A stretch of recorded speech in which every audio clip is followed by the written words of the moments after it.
Peace, family, peace. Peace, family. Can y'all hear me? Can y'all hear me, family? Y'all can hear me good. Just want to make sure. Just want to make sure. Hold on, let me turn my other phone down. Y'all can hear me good, family? Yeah, we're going to get into it tonight. Okay, so everything's good. Everything's good. Yes, indeed. No, I'm not a Muslim. No, I'm not a Muslim. Hey, I appreciate that, guys. Somebody said they just got their 2 copies. I appreciate that.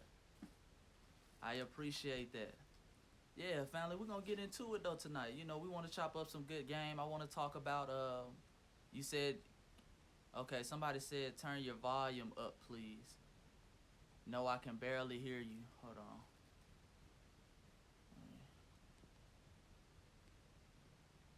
Can you hear me, family? Can you hear me? Okay, brother said he can barely hear. I just want to make sure everybody's good. Okay, I can hear you well. We just gonna get it rocking then. But yeah, family, we're gonna talk about Kamala Harris tonight. You know, we want to talk about some of the things, how some of the tricks that they're playing in the media, and things of that nature. Yes, indeed. I want to touch back on the Akon situation again. Y'all been seeing with Akon. He's digging a bigger hole for himself every day. Every day he is digging a deeper hole for himself. You dig? Salute, salute. Somebody say I appreciate the letter. Much respect. You know, everybody who buys the book off my website, you get a signed copy. You get a letter that goes with that, just as a token of my appreciation. You dig? Yeah, he's digging a deeper hole for himself each and every day, and I want to talk about that. But first, before we do that, I want to ask, where's the family from? Check in with the family, a wellness check. Make sure everybody's good, everybody's blessed. Where's the family listening from tonight? Where's the family listening from tonight? You dig? Where's all the black family listening from tonight? Shout out to Florida. Shout out to Georgia, of course. Yeah, shout out to Maryland. I get a lot of love out in Maryland. A lot of brothers and sisters out there in Maryland. I got to make my way up there soon. I'm thinking for Volume 3, since Volume 3 is going to be the last edition of Voice of the Ancestors, I'm thinking about, doing a book signing tour. So I'm going to have to check out Maryland. I get a lot of love up in Maryland, man. Shout out to California. Shout out to Charlotte. Shout out to Newark. Shout out to Canada. Shout out to D.C. Shout out to Ohio. Shout out to all the family and all the countries and all the states and all the continents. You dig? Shout out to London. I always got somebody checking in from the UK. So shout out to all the family. I want to encourage the family as well. Continue to work on your multiple streams of income. Let's continue to push for economic empowerment, because that's what it's going to come down to, family. It's going to come down to 2 things. We see the political realm. The political realm, just voting is not good enough, family. And the reason why it's not good enough is because no politician has our agenda at hand. No politician has a black agenda. No politician is for reparations or anything like that, any tangible items. So it's going to come down to economic empowerment. It's going to come down to military science. It's going to come down to the guns and the butter, as they say. The guns and the butter. It's going to come down to that dollar, and it's going to come down to them guns. And it's by any means necessary. See, a lot of people always say by any means necessary, but when it comes time to do the hard stuff, we kind of run, or we don't want to do it. It's that, two wrongs don't make a right now. No, it's by any means necessary, family. You dig? Yes, indeed. It's about any means necessary. So you have to work on your multiple streams of income.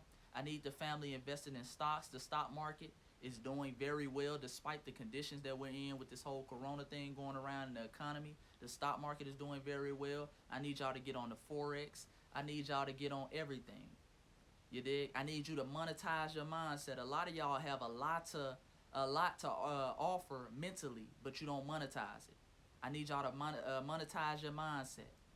See, some of y'all sit up there, y'all on gossip channels all day. You're talking about X, Y, and Z. Monetize it. Create you a podcast. We need more black podcasts out here who are going to speak truth to power. We need our own political media outlet that's going to give us truth about politics and things of that nature. I need y'all to monetize it. Shout out to the beautiful Queen Misi in the building. Shout out to Misi. Shout out to my other brothers and sisters in the building as well. You did, but like I say, man, it's about ownership at the end of the day, family.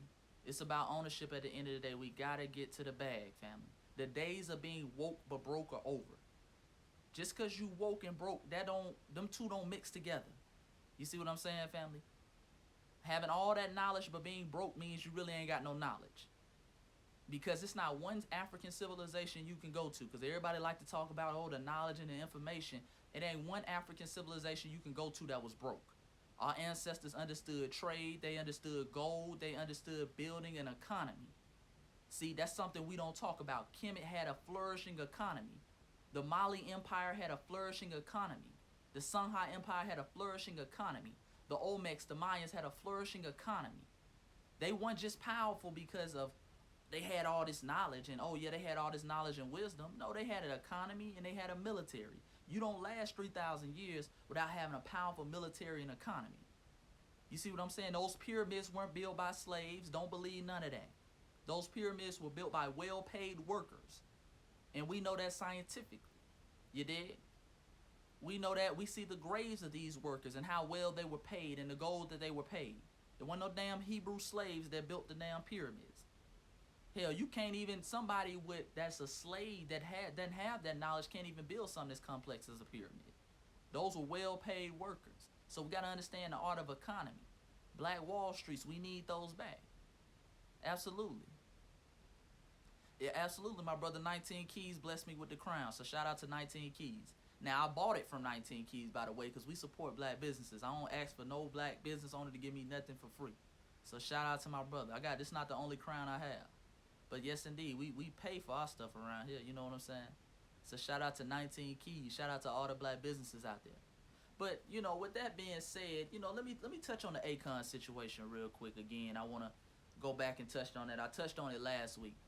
But as y'all know, Akon came out again, family. And Akon, he's digging himself into a deeper hole. Akon came out, family, and he said that basically, because everybody was getting on him about not only the slave comments that he made saying that black Americans, we should get over slavery, but he also came out and said in the Vlad interview, and you can check it out for yourself, he also came out and said that he was justifying why he was hanging out with rats and snitches like Tekashi 6ix9ine. And he said that, he didn't snitch on y'all, so why y'all mad? And that's the big problem. That's a big problem with a lot of our African brothers and sisters from the continent, a lot of our African brothers and sisters from the Caribbeans, some, I shouldn't even say a lot, but some, because we got some riders that come from the continent, we got some riders that come from the Caribbeans and other places in that nature. A lot of you come over here with this mindset that slavery didn't happen to your people, it didn't affect you, so get over it. Get over it. Akon was talking about, Tekashi didn't rat on your brother, he didn't throw your brother in jail, so get over it. And we got this whole thing in the black community because Negroes like to sit up here and talk about, y'all ain't in the streets, so that's only street politics. No, that's all politics. Whenever you want to build, you have to get rid of rats. Rats are not good for anybody, whether you in the streets, whether you in the corporate world, whether you in the educational field. A rat is not good for nobody. I ain't got to be in the streets to not like a rat. Now, what do you mean, Chase? Why don't we like rats? Why don't we like rats? I never been in the streets. I never sold no drugs or nothing of that nature. Why don't I like rats? Because every time I look at any black power movement, at any civilization, at any of our black revolutionaries, they were taken down by rats, informants, snitches, and coons. You dig? You dig? Malcolm X and his security had a coon/informant named Gene Roberts, who was working with the NYPD, who helped to bring Brother Malcolm down. MLK had informants all around him. The new movie that's coming out, Fred Hampton, one of our greatest young revolutionaries of the Black Panther Party. Fred Hampton was killed by a damn coon named William O'Neill.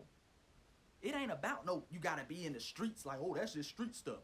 If you ain't in the streets, then you shouldn't care about no snitches. No, we should care about some snitches because we about black power. And if you about black power, you gotta care about snitches, rats, and informants.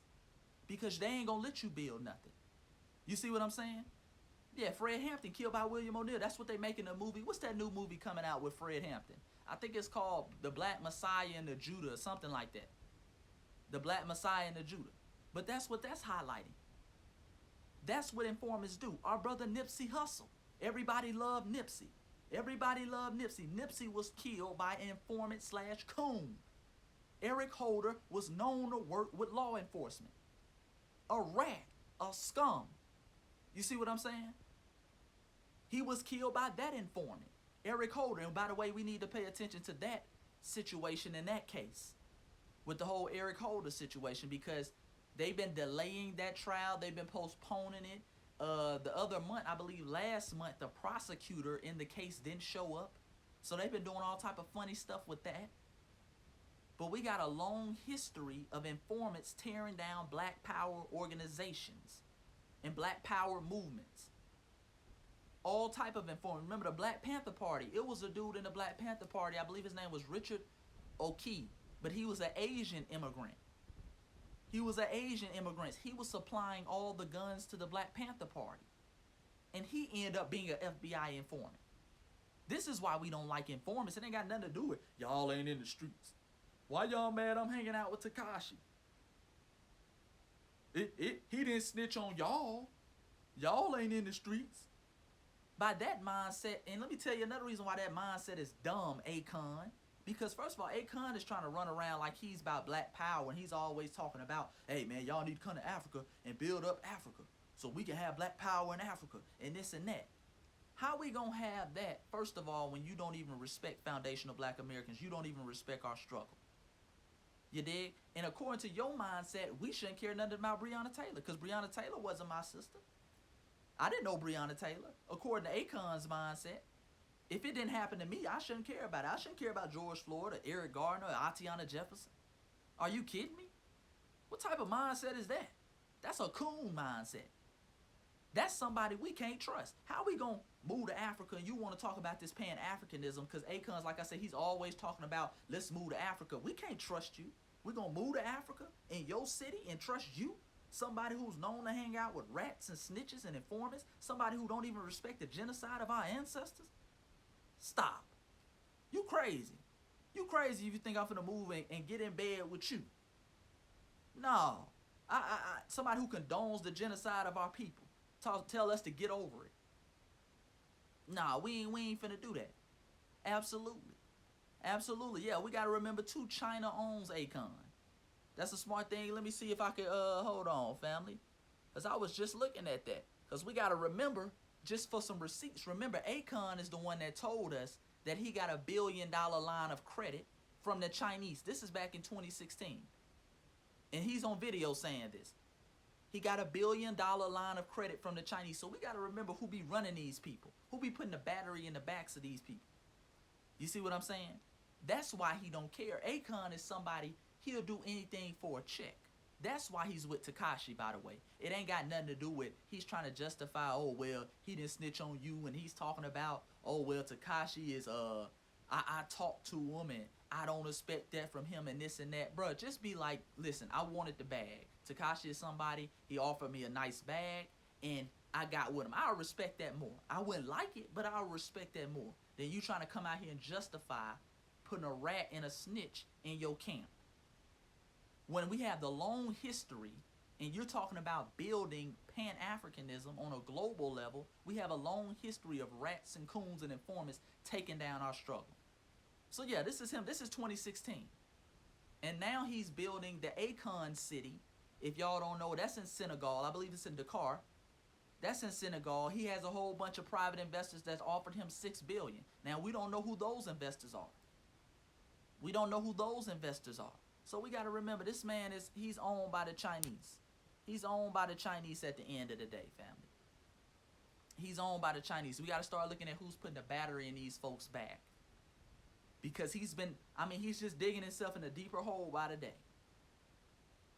Digging himself in a deeper hole by the day. Yeah, we can't align with snitches. That ain't got nothing to do with the streets, family. That's principles.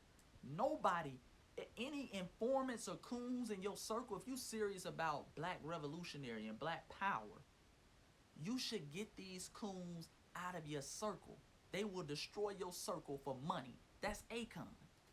Akon will do anything for the check. Akon is somebody who has a song called Locked Up. They won't let me out. But you hanging out with somebody who's locking Negroes up and won't let them out. That don't even make sense. So when it's time to benefit off black culture, off the streets, you cool with it then.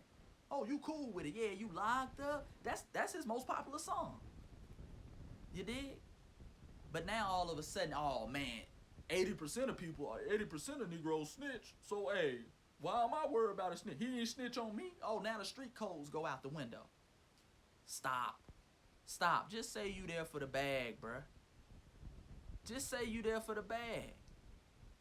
That'll just come straight out with it. I'll respect the gangster more if you just say, listen, man, Tekashi offered me a check, and so I'm here for the check. You dig? I'm here for the check. Yeah, I'm done with Akon. I'm done with it. Because, see, in times of war, we can't afford to be arguing with Negroes. If you don't, first of all, you said you don't respect our struggle. You told us to get over slavery, and now you out here hanging out with rats and snitches. You see what I'm saying? And without question, Tekashi's one of those people. Even if you want to throw out the snitch part, Tekashi's always saying nigga this, nigga that. Tekashi's not black. That's disrespectful. That's disrespectful. You see what I'm saying? Yeah, Tekashi's a white boy who speaks Spanish. That's another thing we got to stop. Well, I heard Negroes, well, Tekashi, he part of the brown community. He Hispanic, so he can say that. He's a white Hispanic. He's a white boy who speaks Spanish. That's it. His parents are white people who speak Spanish. See, everybody is, you're a minority when it's beneficial. These niggas get over here and classify as white. Remember, Hispanic just means you come from a Spanish-speaking country. You got white people in Spanish-speaking countries. And when you go to these Spanish-speaking countries, the white people on top and the Negroes is at the bottom. Let's be clear on that. The white people's at the top and the Negroes is on the bottom. Spanish-speaking and all. You did?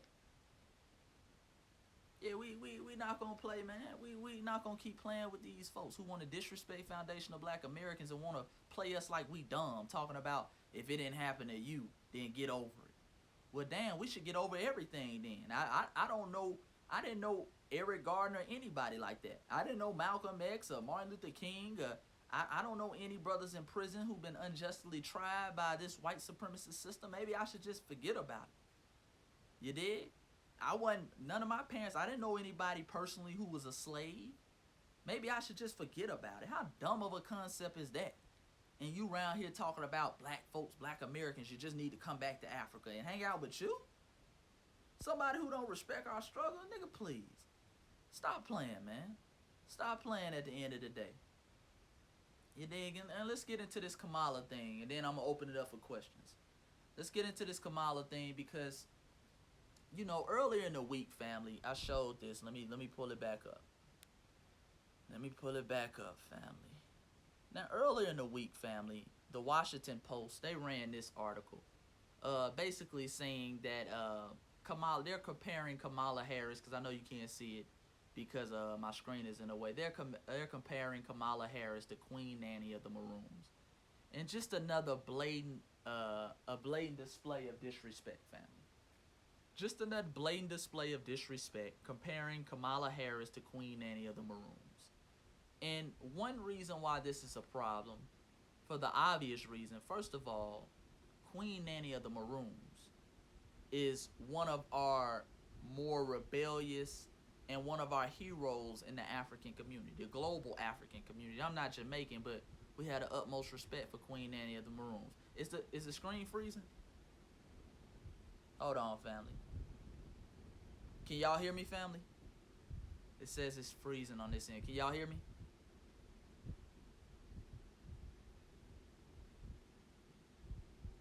I'm not seeing anything.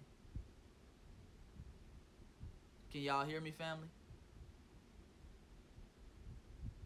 You says it's pausing. Yeah, can y'all see me now?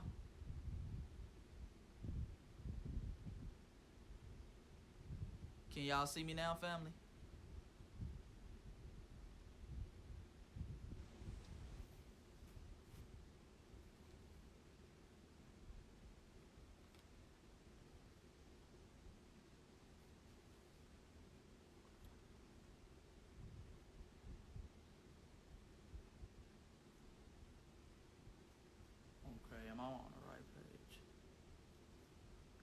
Okay.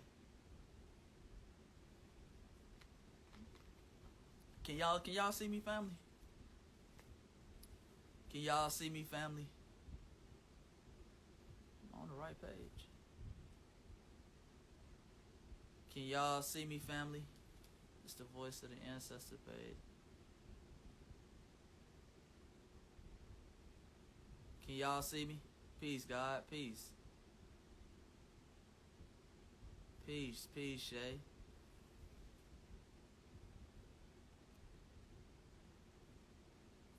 Peace, family. I don't know. Instagram just kicked me out the last live, bro. So I don't know what they doing. Well, I do know what they doing, but you know what I'm saying. Damn, it made me lose my train of thought. It just kicked me out. It wouldn't let me go live. It just kicked me out. You dig? Hold on. Let me get.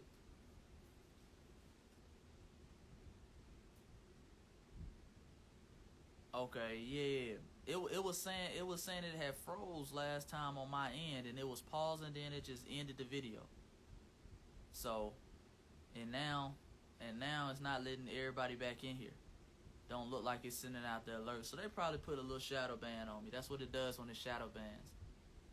Yeah, I had just got done talking about Akon and you know how we can't allow basically the disrespect of our people, and we can't allow people to try to play both sides. On one point you can't be talking about empowerment, then on the other point you can't be hanging out with snitches and rats who are known to tear down the black community. You see what I'm saying? You can't have it both ways. You see what I'm saying? You can't have it both ways at the end of the day. You know what I'm saying, family? But let me get into. wanted to talk real quick about Kamala Harris and the shenanigans we're seeing from the Democratic Party and their media outlets and everything. You receive your alert, but yeah, everybody's not back in here. But hey, I'll keep it pushing. Because I wanted to talk about this real quick, family. Well, as far as Kamala Harris goes. Now, earlier in the week, family, they released. Washington Post released this article talking about comparing Kamala Harris to Queen Nanny of the Maroons. So they were comparing Kamala Harris to Queen Nanny of the Maroons, talking about she's basically the new coming of Queen Nanny and things of that nature, and something that's very, very disrespectful, family. This article is very, very disrespectful. For one reason, Queen Nanny of the Maroons, family, was one of our greatest warrior queens. A soldier. Queen Nanny of the Maroons is somebody who cut the heads off her oppressors. Queen Nanny of the Maroons didn't play. She cut the heads off plantation owners. She freed thousands of African people on the islands of Jamaica. Kamala Harris is somebody who is on video laughing and bragging about being the top cop. Bragging and laughing about being the top cop. Bragging and laughing about locking Negroes up. How do you even compare the two? Blatant disrespect. So you have Queen Nanny, who was freeing African people, and you got Kamala Harris, who was locking Negroes up. Okay? Two different parallels. You got Kamala Harris, who sleeps with the oppressor, because remember, Kamala Harris has a white husband. Let's be clear. That's something that can't be downplayed. All this black power, and she's about black power. No, she's not. The greatest contribution you can ever make to the black community is to commit yourself to another black person. So if you're a black man, to commit yourself to a black wife. If you're a black woman, commit yourself to a black husband. So all this black power stuff, but you sleeping with the enemy, it don't work that way. It don't work that way. You see what I'm saying? You can't come up and tell me you riding for black people, but you sleeping with white people. That's showing me your greatest commitment is to another community. We got to be clear on that. But see, they're running articles like this, family, because they understand that black people like symbolism. See, Kamala really has no record of helping black people or helping the black community or being this just pro-black revolutionary warrior like they're making her out to be. So you have to just do little symbolic parallels. They have to say Kamala Harris she's like Queen Nanny of the Maroons. Queen Nanny was from Jamaica. That's about the only thing they got in common. Matter of fact, only thing they got in common is they both women, black women. And I use that lightly because Kamala, we don't even know if she identifies as black. You see what I'm saying? So now they got to do things like I say, run these articles. Let me show the article again. Somebody said, what article? Let me show the article again because, like I say, Instagram is, I guess they slowly letting people back in here. But this is the article that came out in the Washington Post, and several other publications published it. And they're trying to make the parallel between Kamala and Queen Nanny in the rooms, and it just ain't happening. We ain't going for it. You dig? We not going for this. This is blatant disrespect.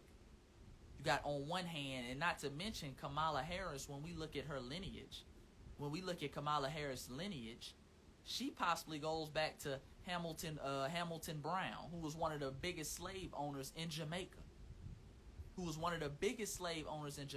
He has his own town called the Brown Town in Jamaica.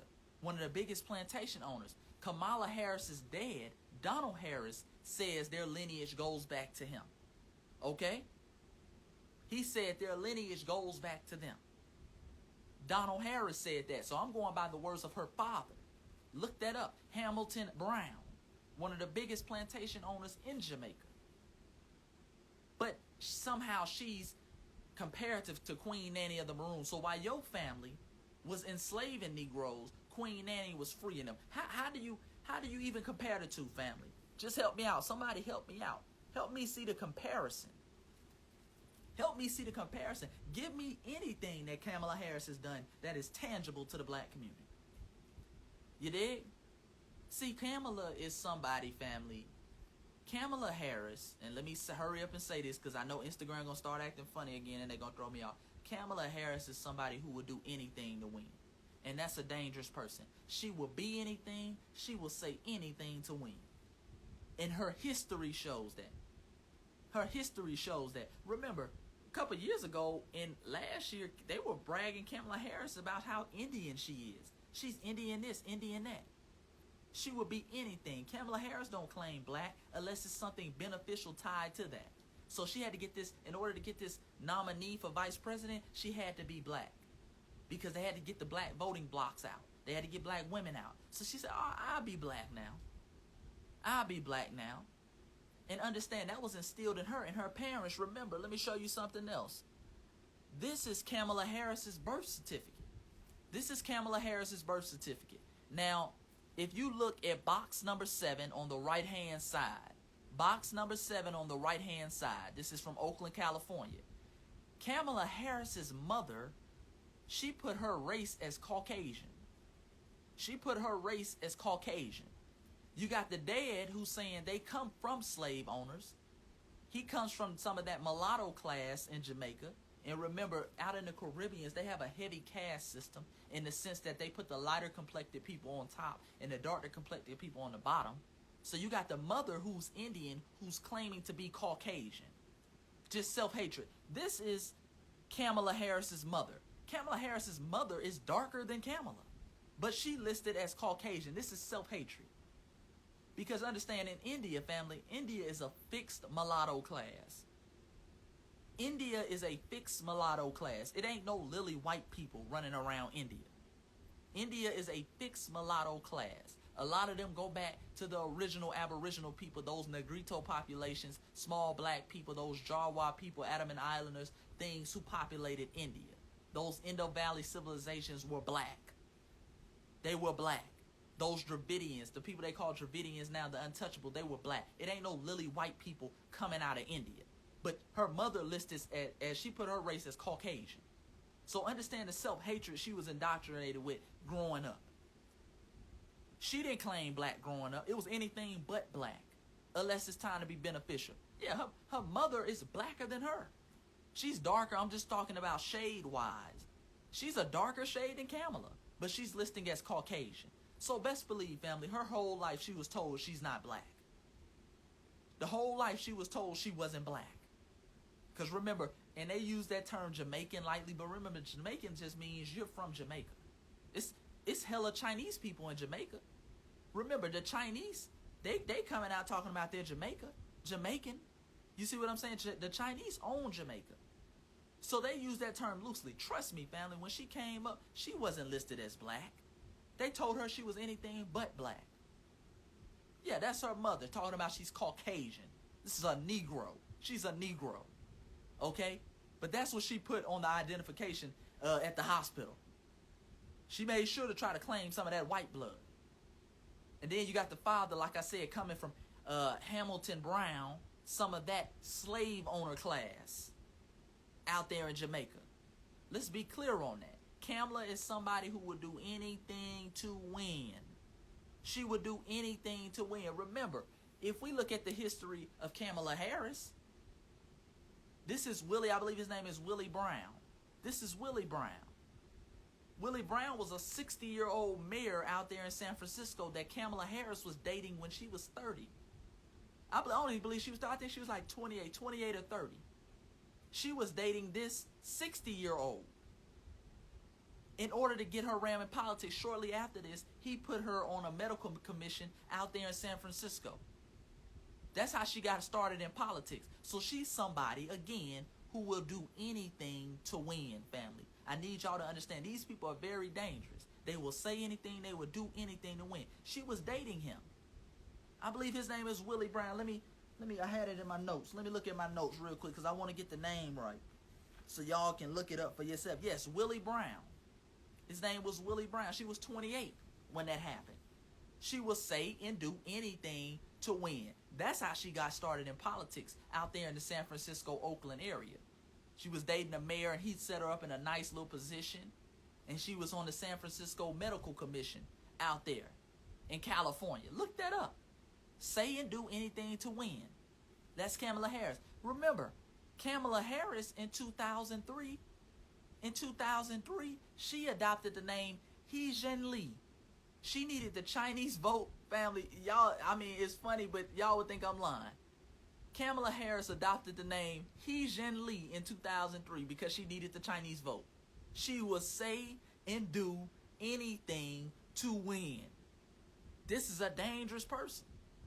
This is a dangerous person. They said, Kamala, we need the Chinese vote. She said, well, shit, give me an egg roll and start calling me He Jianli. She said, pass me the egg rolls. You dig? This is real. This is back in 2003. She was running for district attorney out there in San Francisco. Oh, she said, yes, call me He Jianli. He Jianli. You dig? Look that up. Out there in San Francisco, somebody who will say and do anything to win. And this person is dangerous because they never have your best interest. They just saying what you want to hear to get your vote. And then when they in office, now it's okay, cool. I can do my own thing. I can do what I want to do. You dig? Yeah, that's real. That's real. And I didn't even show you, family. I didn't even show you all the ass talking about she's Indian and all the pandering she does for the Indian community. You dig? I didn't even show you all that. Yeah. They came out there in 2003 out in San Francisco. They said, Kamala, oh, man, we need the Chinese vote to win. Kamala said, well, shit, pass me them egg rolls, player. Pass me that egg foo young, player. Pass me that dirty rice. And call me He Jianli. Kamala wasn't playing. Kamala will say and do anything to win. She, whether it's dating a 60-year-old man while she's 28, and she's talking about, oh, well, we fell in love, we had a connection. Stop. You fell in love to an opportunity, Kamala, like you always do. This is why I love history, family. This is why I love history, because history ain't gonna lie to you. History shows you this somebody who can't be trusted. They will be and say anything you want them to be at any given time. So when it's beneficial to be Indian, pass her some curry goat. When it's beneficial to be black, she listening to Tupac and Biggie before Tupac and Biggie came out, according to her, in college. You dig? Now you got ads. You had a paper today, and I don't think I said it. I didn't say it. You got a paper today talking about how she has Irish blood ties. So I guess she's going to try to use that now. That's going to get her the white vote. Well, technically, I'm 1/28 Irish. You dig? Yeah, now we're going to see ads of her making Italian pasta. You see what I'm saying? Yeah, we can't trust nobody like Kamala. And see, this is why they have to tie her, because she doesn't have anything, like I say, she hasn't done anything tangible for the black community, family. So they have to tie her to great ancestors like Queen Nanny of the Maroons. Something that is very disrespectful. Something that's very disrespectful. So they have to give you a symbolic gesture. You see what I'm saying? Well, she's not going to do anything for black people, because remember, Kamala said herself she wasn't going to do anything for black people. So now we'll but she's like Queen Nanny of the Maroons. You dig? with her mother classifying as Caucasian and her father telling you that she came from one of the biggest, their lineage goes back to one of the biggest slave owners in Jamaica, Hamilton Brown. Let's be clear on that. Let's be clear on that. And what they're going to try to do, family, what they're pushing for, they have to give her some type of credentials. What they're pushing for is the Great Divide, family. They're pushing the Great Divide. I'm going to tell you what's going to happen right now. If Jim Crow Joe and Kamami Harris, if they lose this election, listen to me. If Jim Crow Joe and Kamami Harris lose this election, they're going to blame it on black man. They're going to say, well, she lost the election because black man didn't want to see a black woman win. They on their hotel. They didn't want to see no black woman in office. They didn't want no black girl magic. They're going to try to run that, family. I'm telling you right now, and I already see it because when I posted this this article from the Washington Post and I gave my take on it, then you had a lot of Negroes in the comment section talking about some, man, if she was a man, y'all wouldn't be saying nothing. Stop. Because we be on Obama heavy too. I was on Obama heavy too. If you don't believe me, just get my first book. You dig? Before we even knew who Kamami Harris was. This ain't got nothing to do with gender. They've always tried to make this into a gender battle. They love to try to make it into a gender battle. Because, understand, they don't want to talk about the substance. The fact that she ain't did nothing for black people. The fact that she's locking up Negroes left and right. The fact that she's laughing about being a top cop. The fact that she comes from a descendant of slave owners. The fact that she said on record, I'm not going to do nothing specifically for black people. No. She said, no. Why would I do that? They want to avoid that point. They're going to try to make it a gender battle. See, black woman, this is the reason why us women got to stick together. That's what the white women be telling the black ones. Oh, this is the reason why we got to stick together. Because, see, this masculine world that's just oppressing us women. My sisters, please don't fall for that. My sisters, please don't fall for that. The proof is in the pudding with Kamala Harris. The proof is in the pudding. She is not a friend of the black community. She will smile in your face. She'll say things that are symbolic, but she won't provide any tangibles, and she won't do anything specifically for us. Let's be clear on that. Let's be clear on that, family. Yeah, put your questions below. Let me answer some questions real quick. I ain't going to be on here too much longer, man, because I don't want Instagram they done messed up my live tonight. You know what I'm saying? They done messed up my live tonight. Now I can't. They threw off my rhythm. You dig? But we got to watch that. We got to watch that. Watch what empowerment is as well. Hold on, let me real quick, because I forgot to talk about last week. Talk about the Cardi B and the Megan Thee Stallion, the WAP video and things of that nature. And that ties all the way back into this. My queens, my black queens, be careful what you call empowerment. Be careful what you call empowerment. I saw a lot of black women talking about the Cardi B and the Megan Thee Stallion video. That's empowerment for black women. Be careful. Be careful with that rhetoric. Because again, that's setting you up for more symbolism, things that are not tangible, and over-sexualizing the black woman. Now remember, Netflix just released a show with basically some little black girls talking about their love for twerking. Talking about their love for twerking and things of that nature. The over-sexualization of the black woman. Now they got Cardi B because y'all said that was empowering. They got Cardi B out here acting like she's the spokesperson for black society. She's talking to Joe Biden. Now, Joe Biden won't sit down with a Dr. Claude Anderson. You see what I'm saying, family? Joe Biden won't sit down with a Dr. Claude Anderson. He won't sit down with nobody who was thorough in the black community. He'll sit down with Cardi B, though. You dig? Yeah, Cuties on Netflix. He'll sit down with a Cardi B, though. We got to be careful what we call empowerment, family. We got to be careful what we call empowerment. That's all I'm going to say about that situation.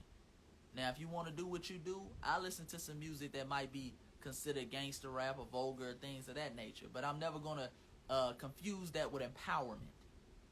You dig? That's the problem. A lot of y'all think, shaking your ass is empowerment, and it's not.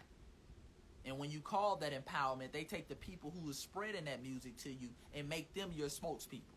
Like I said, now they got Cardi B out here talking about presidential candidates. Joe Biden is sitting down with her, and I guess that's supposed to be symbolic of he's going to do something for the black community. You did? Yeah, we got to stop being so fickle, man. We got to. And we got to see the con game behind it. We got to see the gender war that they're setting up. We got to see the gender war that they're setting up, family. Yeah, and Cardi B's another person. She's like Kamala Harris. Cardi B doesn't claim black until it's beneficial. She doesn't claim black until it's beneficial. You dig? She doesn't claim black until it's beneficial, family. She get around black people, it's just ratchetness. It's ratchetness all day long. She get around her Spanish-speaking people, it's, thank you, I would like to thank my mama, my sister. Oh, it's real classy then. Yeah, it's real classy then. When you get at the Spanish Music Awards, it's real classy. But when they get around black folks, it's Ratchet City. It's Ratchet City. Oh, this is woman empowerment. You trick these niggas. You pimp these niggas. Make them pay for it's real ratchet when they get around black people. Yeah. Our brother Tariq talks about that. J-Lo be doing that too. J-Lo, when she get around black people, she twerking and she popping. When she get at the Spanish Music Awards, it's, I like to thank my mamacita. I would like to thank everybody. She's doing these. She got this little classy dress on. They don't do that around they people. Yes, I come from humble beginnings. They get a little accent and everything. When they get around black people, it's, man, twerk, trick these niggas. All this crazy stuff. You dig? We gotta watch people like that. You gotta watch people like that. Family, peace, God, peace to White Flame, peace to White Flame. Yeah, put your questions below. Put your questions below, family. Put your questions below, cause a lot of people, y'all be hitting up my DMs going crazy. Folks be asking me 30, 40 questions a day. You dig? Yeah, they love to pander to us. We gotta watch these Negroes who try to play both sides.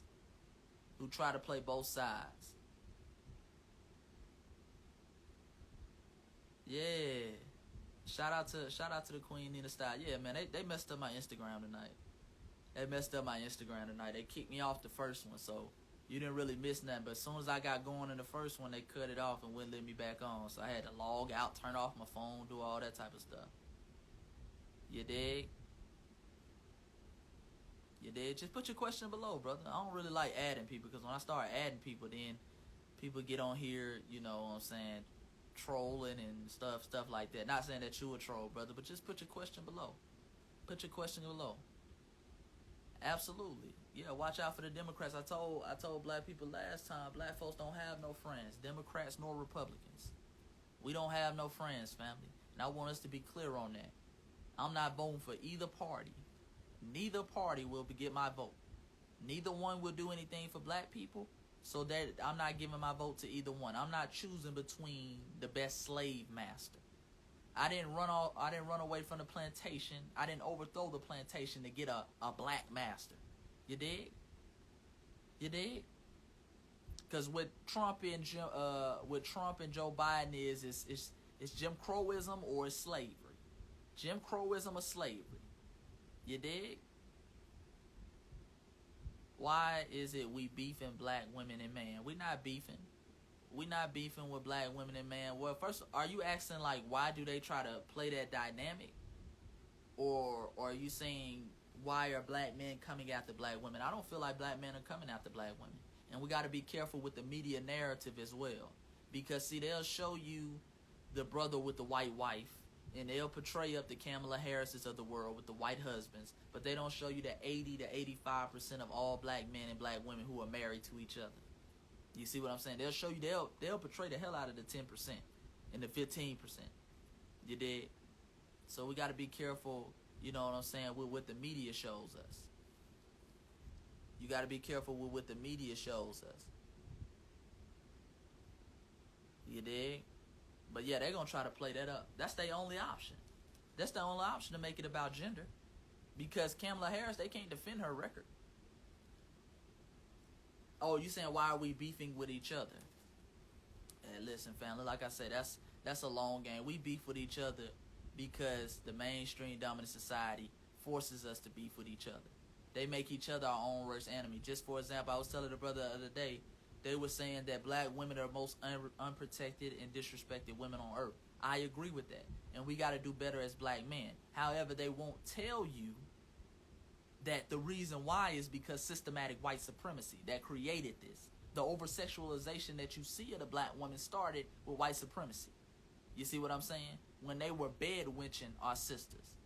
When they were turning our sisters into sexual objects. When they had sisters like, what's her name, Sarah Bartman, who they were parading her around in the 1800s, parading her around as a prostitute, talking about how big her butt was and things of that nature. See, they don't tell you that part. When they push shows on Netflix, Netflix is white-owned, called Cuties, glorifying the twerking of little black girls. You don't see that with white women. You don't see them push that. See, we don't own no media stations. But they'll say, oh, well, black women are so unprotected because of the black man. No, now black brothers, we got to do better. We got to do better. Not taking any blame off us at all. But we're not going to sit up here and act like the black men, we threw our women under the bus. You see what I'm saying? They started that. And they continue that. And they purposely push shows like Love and Hip Hop, where it's always they're going to show us the black man and black woman going at each other. Notice shows that show positive black families, they don't last too long. Shows like that don't last too long. Reality TV got to be ratchetness. It got to be ratchetness. It ain't no positive black families on TV. You see what I'm saying? It always got to be ratchetness. The black man and black woman going at each other. You dig? Always. So the media definitely plays a pivotal role. The media definitely plays a pivotal role, family. You said Joe Biden was with Obama and what happened, which means what happened again? Exactly. Obama didn't do nothing. Joe Biden ain't gonna do nothing either. I like to call him Jim Crow Joe. They need to put that on the campaign sticker. Jim Crow Joe and Kamami Harris. Slave and motherfucking mammy. Because a slave owner couldn't go nowhere without his mammy now.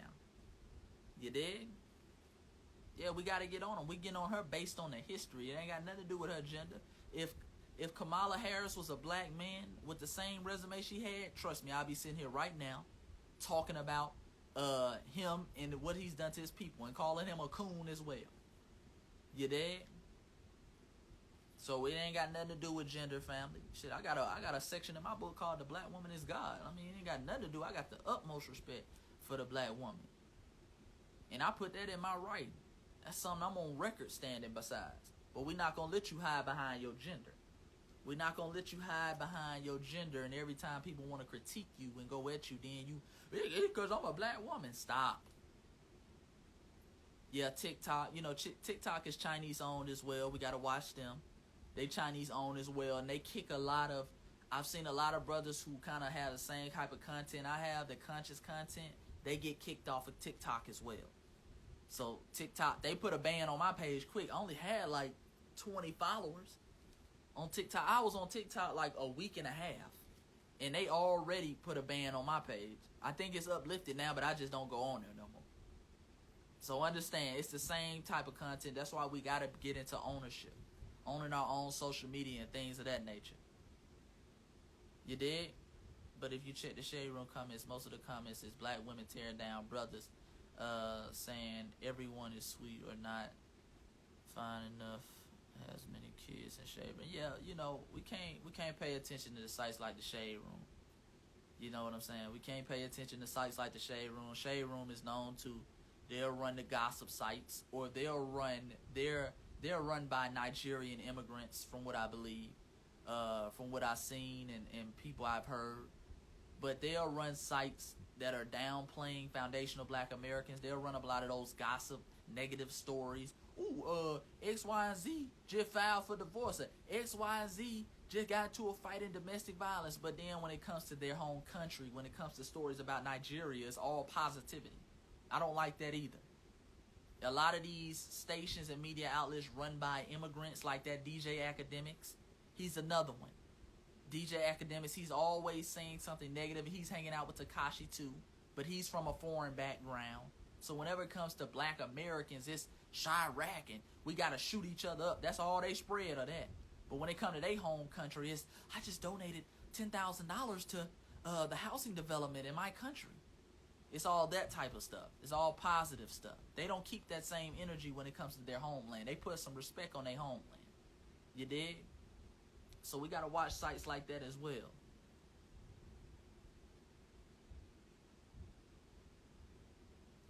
Absolutely. Ratchetness is in every race. Absolutely. Absolutely. And we got to remember that. And if we're going to keep it real, family, foundational black Americans, let's be clear, and I want the family to understand this. Foundational black Americans, we're the most behaved people. I won't even say that. African people, we're the most behaved people on earth. We're the most civilized people on earth. There, you don't see records and histories of African people going somewhere committing complete genocide against another group of people. Okay?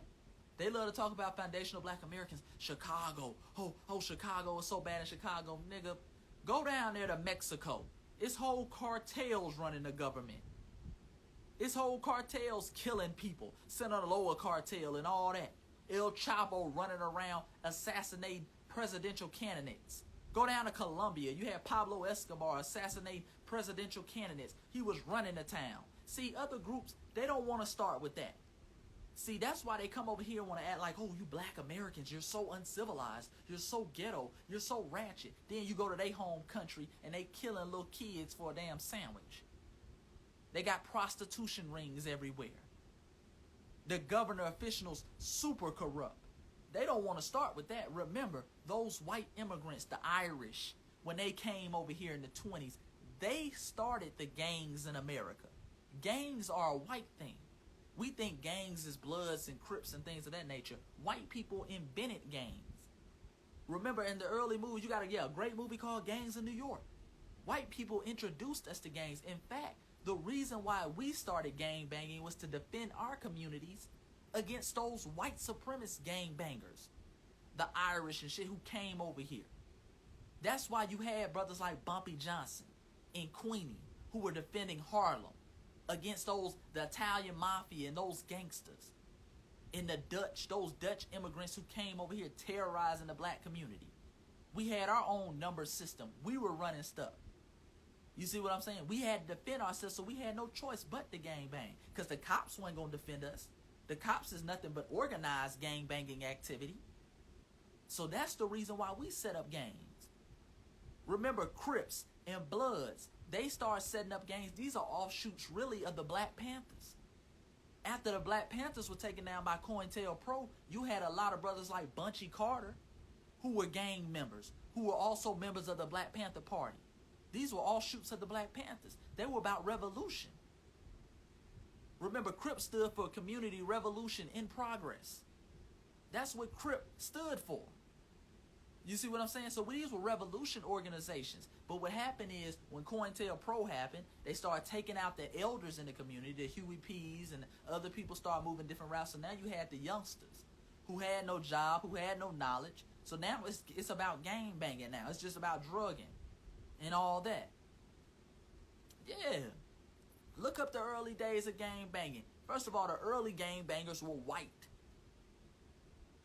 The Dutch Schultz and all these people, these were white gang bangers. Al Capone and all these people who came over here from other countries, gang banging. They don't want to talk about foundational black Americans and African people in general. These niggas, see, we might rob a liquor store, rob a bank. These niggas robbed countries, towns. They burned down whole communities. Remember, Tulsa, Oklahoma, Black Wall Street went the only one. You had Nicodemus, Kansas. You had Jackson Ward. You had Edenville. You had Rosewood burned down to the ground. Auburn Avenue down here in Atlanta. There was a prosperous black community. You had a big race riot down here. Please. They don't want to, they don't want to go into the whole, oh, you're savages. Because if you want to pull up some true savagery, and that's really what our brother Nick Cannon was saying in that Cannon class with Professor Griff. And they got mad. But notice, that's why I always tell you with white people, they'll just say random stuff. They'll say it's anti-Semitic and things of that nature because they can't debunk it.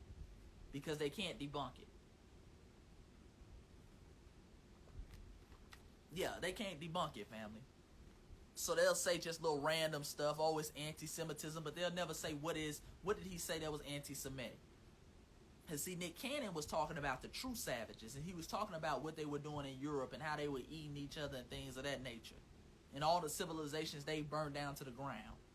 And they got mad and took it off and just said, oh, well, we took it off because it was anti-Semitism.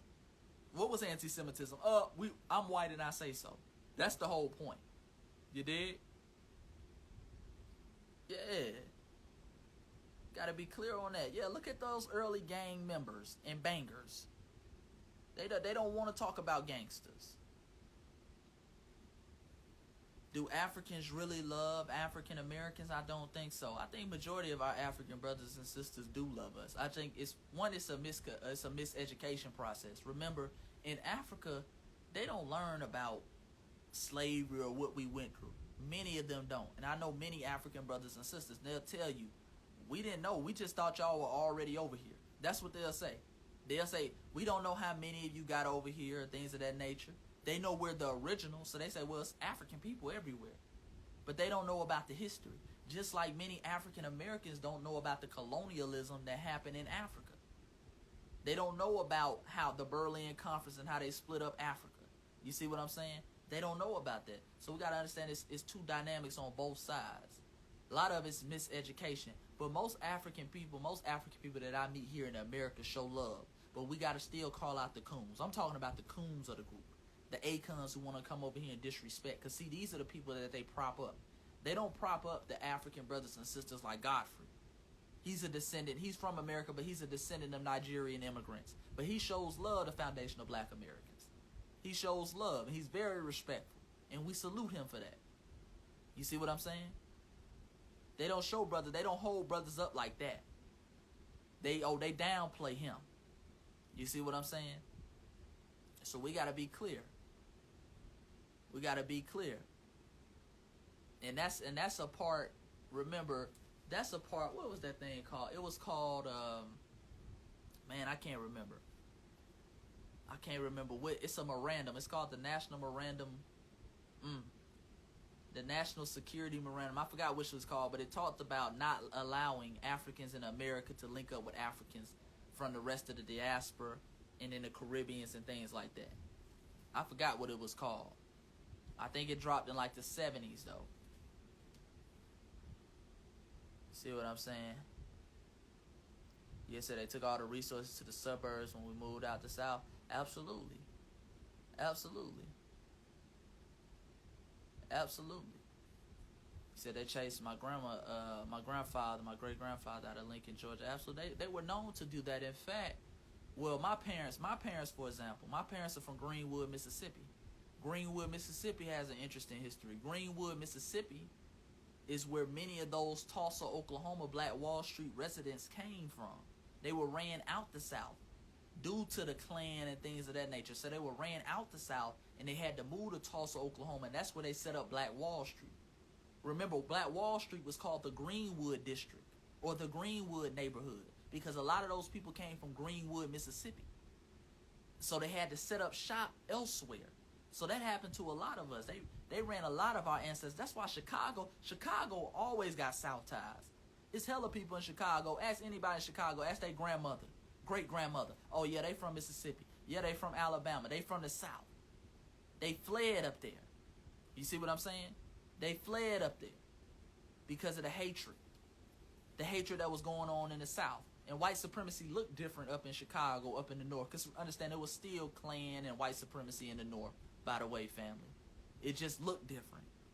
And black people had higher wage jobs in the North and things of that nature, so they had to move. Remember, Emmett Till, if I'm not mistaken, Emmett Till was from Chicago. He went down to Mississippi, which is actually about 15 minutes away from where my parents grew up, in Money, Mississippi.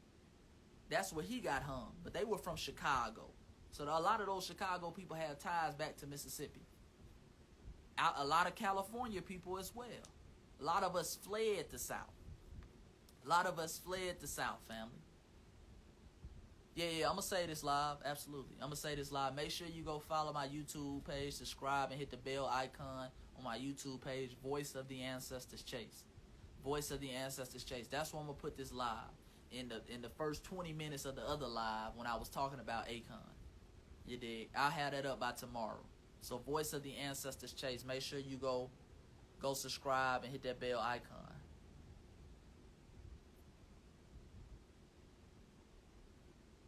Absolutely. Yeah, it's a lot of, like I say, family, it's a lot of miseducation on both ends. You know, a lot of us don't know about the Africans in Africa from an American standpoint. We don't know about the Africans in general. Because like I say, we are the original people everywhere. African people are the original people everywhere. Like I say, whether we go to Europe, the original people of Europe were the Grimaldi people that came over that Arabian Peninsula at least 46,000 years ago. These are the first Europeans. These are the first Europeans, family. See, white folks, other groups of people have no homeland. They are not the first people anywhere. We were always the first people. These are facts. These are facts, family. You see what I'm saying? That's why when Britain did that study the other day, they came out with Cheddar Man, who was a black brother, African brother, descendant of the Grimaldi people. When you move over to Asia, you see the Negrito people, the Jawa, the Andaman Islanders. You see what I'm saying? The Atas people from the Philippines and Tijuana and all of East Asia. Yeah, so we're the original people everywhere. But we don't know that. Many of us don't know that. We don't even know we're in some places, let alone knowing the history about what those people went through in those places. Yeah, everywhere. Australia is originally an African population. Australia is originally an African population. The Aborigine, those Torres Strait Islanders. Then you move over to the right of Australia, you had an island of Tasmania. The island of Tasmania, family, that's probably one of the only, I wouldn't say the only, that's one of the few known complete genocides. The Tasmanian people, all the Aboriginal Tasmanian people who were African people, who were jet black Africans, were killed. Complete genocide. They got killed, all of them. That's a complete genocide. So when they talk about a Holocaust, we had complete Holocausts. That's an island off the coast of Australia. And in fact, what they did in order to mock us is they made the Tasmanian Devil, the cartoon Tasmanian Devil. That was based on the Tasmanian people. This wild devil that just runs around tearing up things, because they always have to justify their savagery. So they had to say, oh, well, the reason we killed them because they was just so savage. Yeah, complete genocide. Dr. John Henry Clark teaches us that. Complete genocide. You have our brothers and sisters to the right of Tasmania, in Melanesia, in Micronesia, and Polynesia. These are the chains in the Pacific. Nothing but black people. Nothing but black people. These people later mixed with the Lapita culture that came out of East Asia, and that Negrito culture, and created what we now know today as the Polynesian race. That's why I don't get confused with this whole thing. A lot of people try to justify, oh, well, these people aren't this, they're Polynesian. Polynesian people are black people. Polynesian people are black people. They have black ancestry. They're from that Melanesian and East Asian group that came about 3,000 years ago and populated those Polynesian islands. You dig? These people went and populated Hawaii. You see what I'm saying? The Hawaiian people are Polynesian people who are descendants of Melanesian and East Asian people. Melanesia means the Black Islands, or islands of the blacks. You see what I'm saying? So without question, we know these are black people. And if you go there today, that's their Papua New Guinea. They're blacker than me and you. Giant afros. You dig? So we have to be clear on that. Yeah, and I'm gonna go into that. I'm gonna go into this family in volume 3. I'm gonna go in there heavy, because when I pulled up, hold on, let me see if I can find it. When I pulled up, I gotta go way back into the archives. See, when I pulled up those original Hawaiians, you see what I'm saying? When I pulled up those original Hawaiians, a lot of $5 Hawaiians got mad, but I got some receipts for their ass. Oh yeah, I got some receipts for them, family. This is light work that I'm doing right here on the live. I got some receipts for them. When we go into those original Hawaiian people, I'm gonna break down the whole chain, Polynesian, and I'm gonna use their scholars. I'm going to use their scholars, their geneticists like David Rich, who's at Harvard University. Oh, yeah, we're going to go into it heavy in Volume 3 because we got to set the record straight, family. We got to set the record straight. Too much miseducation going on out here. We got to set the record straight. You dig? These are the original black Hawaiians. You dig? These are their kings and queens. We got to set the record straight, family. These are their kings and queens. You dig? And the family who've been following me for a while, you know, this is Princess Light Light.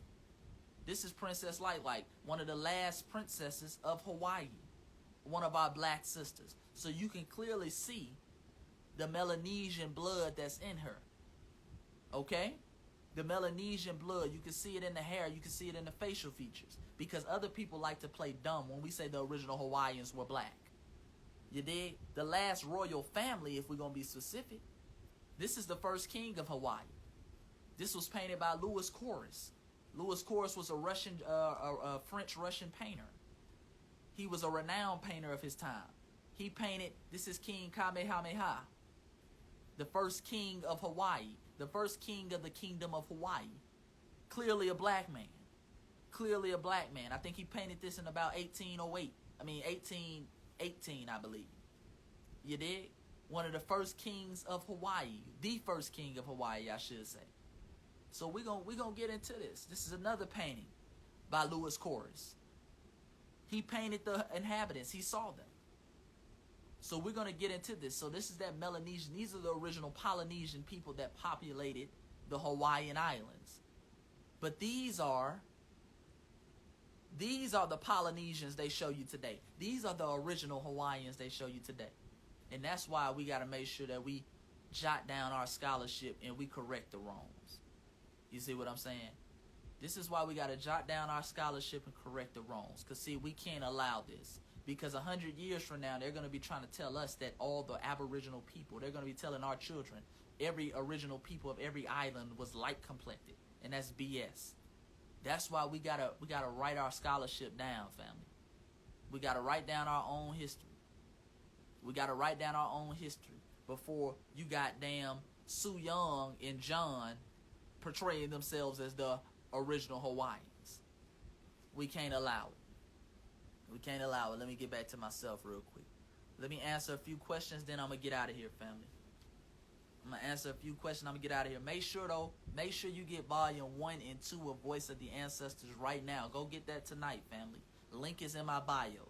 So as soon as you get off this live, click that link in the bio. Make sure you get that. Volume 3 is going to be coming out next February. And I got a special treat for y'all. I would say, let me see, October. I got a special treat for y'all. We're going to add to the Volta apparel collection. It's going to be some dope things, some very unique things. I've been dropping some racks, man. I've been dropping some racks, investing in it for the family. So, what we trying to do is, I learned from situations like our brother Nick Cannon happened, where white people start cutting off their streams. I want to be all black owned. Not just I got multiple streams of income, but I want to be all black owned in the sense that I control everything. I make my shirts. I make everything I do. So I'm investing in machines. I'm making, my own stuff. Because we don't want white mommy and white daddy to come cut us off because we're dependent on Amazon to print our stuff. We're dependent on these other t-shirt companies to print our stuff. So now we gotta fall in line. You dig? Absolutely. Absolutely. But yeah, put your questions below, family. Multiple streams of income. We got something big coming for the family. Like I said, the Volta brand, we're going to continue to grow. We're going to continue to grow. Peace, God. Peace to camera, God. Peace, God. Can it be generally stated that we were the indigenous people of every inhabited area on Earth? Absolutely. Absolutely. Including the Americas. Like I said, the Grimaldi people in Europe, the original people were African people. The Negritos, they call them the Negritos in Asia. The Negritos are still there. Those are the Jawa people. Those are people like the Andaman Islanders. Off the coast of India, you have an island called North Sentinel Island that has been populated by jet black people for at least 60,000 years. Nobody has been on that island. These are the original people. They have zero race mixing. Any white person that steps on that island, they kill. They killed a dude. They killed like a missionary like 2 years ago. Y'all remember that North Central Island, a white boy, he tried to go over there and spread the gospel, the words of Jesus Christ, and they said, come on, we finna spread you with this spear. You dig? And they got him up out the paint. Yeah, the Negritos, like I said, you got Melanesia, the Aboriginals down there in Australia, and even in the Americas, North, South America, the oldest, most complete bones found in the Americas are the bones of Luzia, L-U-Z-I-A. And she was classified originally as Austronesian and Melanesian. Now they're trying to say she's East Asian, but again, we can't be confused. We can't be confused with the name game. When they say that the original people were East Asian, don't think of the Asians you see now today. That's where we always get confused. We try to put modern day looking Asians into the ancient category. Asians didn't look like that 12,000, 13,000 years ago. Remember, you got geneticists like at Harvard, David Rich, who says that pale skin didn't exist 6,000 to 8,000 years ago. So we know after 8,000 years, everybody is melanated. Everybody. You see what I'm saying? So when they say East Asian, they're talking about Negritos, the small blacks who populated. You see what I'm saying? Then you also had another wave. You had that Austronesian, Melanesian wave that came through and populated the South Americas and then started intermixing. You see what I'm saying? Gave birth. And then you had another wave, that West African wave, that Mali wave. You see what I'm saying? These are the Olmecs. And people, you see, this is where the pyramids start popping up. Absolutely. Absolutely. So we're the original people everywhere. Everywhere, family. Europeans, don't even let them call themselves Europeans. We're the original Europeans as well. You dig? Yeah, you're just a little light work, family. I want you to go do your research, though. Don't believe nothing I say. I'm not nobody leader. I'm not nobody teacher. I'm just here to try to give you an alley-oop. Sometime when you're struggling in the basketball game, you need somebody to give you a little quick, easy layup, easy dunk. So I'm going to put the seeds in your head so you can go further your research. You did? And I'm not perfect at all. You know what I'm saying? I just continue. I'm always reading. I'm always learning. You dig? And we got to build. And what I try to do is when I acquire certain information, I try to publish a book. That way, that information is solidified. Because I understand my book's Voice of the Ancestors is going to live long after Chase is gone. Long after. My book ain't got no heartbeat. See, a lot of us, it's an old African proverb that says every time an elder dies, a library is burned down. Meaning all the knowledge that's in that elder's head is gone now forever because they're dead. I don't want that to be the case for me. When it's my last day, I want every bit of knowledge and information that I've acquired to be in a book so now we can pass it on. You see what I'm saying? That's why elders wrote down everything. The ancestors wrote down everything. Go to Kemet, they wrote in walls and temples. You dig? Yeah, that's why I'm always pushing y'all to get the books. Don't get spoiled by technology. Technology can be cut off. Like my first live was cut off. It was cut off. We can't control that. But once you had a hard copy, once you had the book, that's yours forever. You can take that with you. They can cut off your power and you can still have that book. You see what I'm saying? You can pass that on. So that's very important. That's very important. You dig, family? Very important. Shout out to the family in the building. Shout out to Noble Drew Ali. Shout out to one of the great master teachers, Noble Drew Ali. I like Noble Drew Ali. You dig? Yeah, she said Gaddafi tried to give Minister Farrakhan $1 billion to help us over here. Absolutely.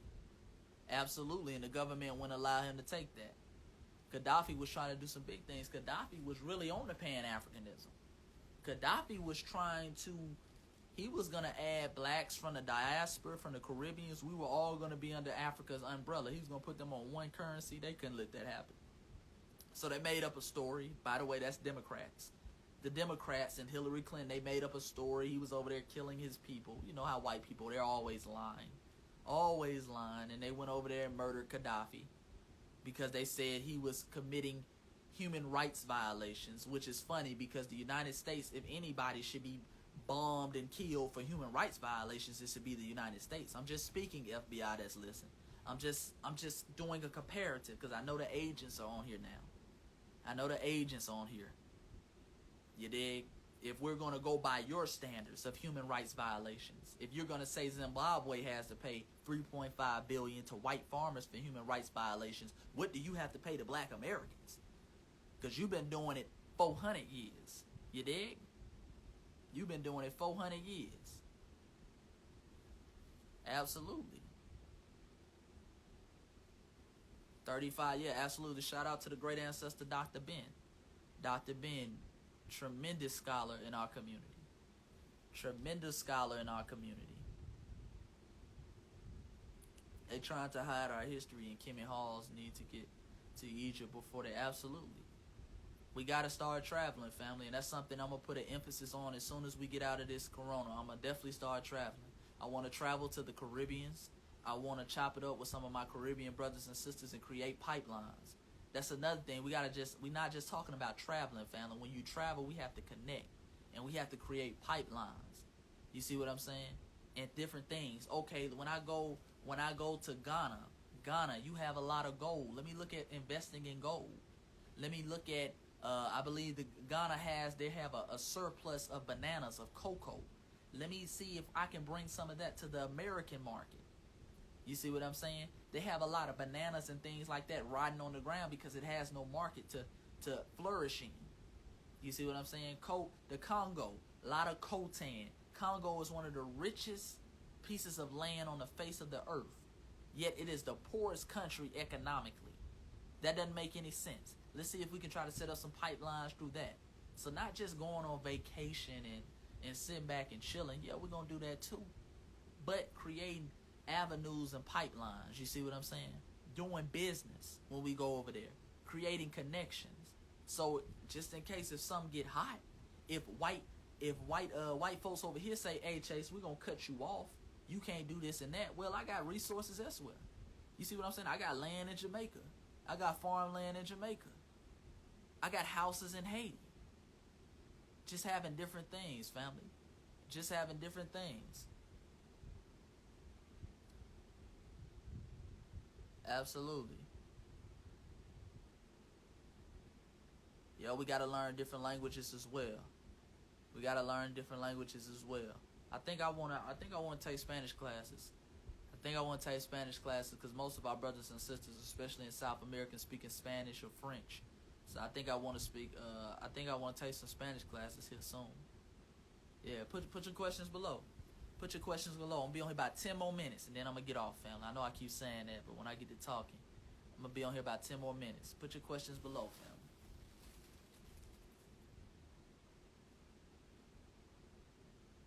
Absolutely. Absolutely.